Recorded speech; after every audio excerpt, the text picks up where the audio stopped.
Sono Riccardo Benedini, direttore creativo del lifestyle brand La Fuori, nato nel 2019 grazie al suo ideatore Vidur Adlakha, stilista di origini indiane che vive a New York.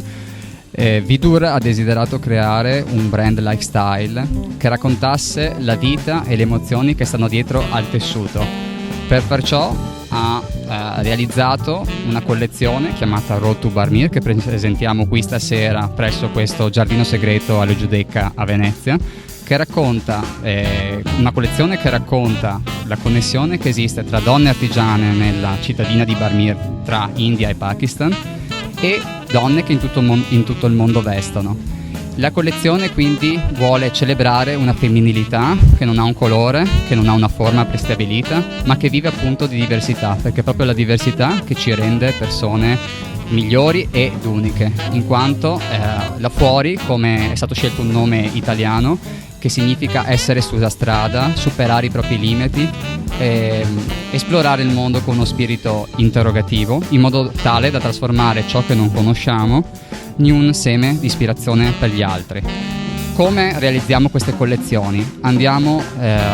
direttamente presso i villaggi artigiani, bussiamo di porta in porta presso i nuclei familiari che ci accolgono, siamo quindi prima che esploratori, siamo degli ospiti di una tradizione di culture che stanno ahimè scomparendo, in particolare culture tessili, e quindi in questo modo instauriamo un dialogo, un vero e proprio incontro interculturale in cui noi come brand La Fuori ci rendiamo tramite di una cultura artigianale che merita di essere raccontata, e gli artigiani da parte loro maturano una nuova presa di consapevolezza relativamente al valore dei propri prodotti nel mercato moderno. Questo assolutamente non basta, infatti La Fuori realizzando il 30% delle collezioni presso i villaggi artigiani e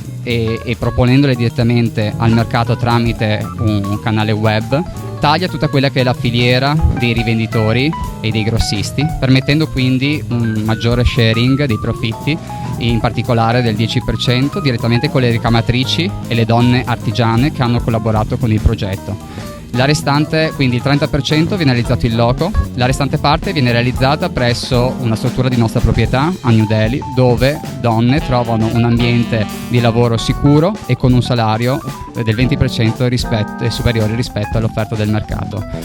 La Fuori quindi dedica questa serata alle donne, alla loro creatività, e vuole essere un connettore tra culture distanti che in una serata come questa veneziana speriamo possano seminare in un giardino come questo nuova ispirazione per tutte.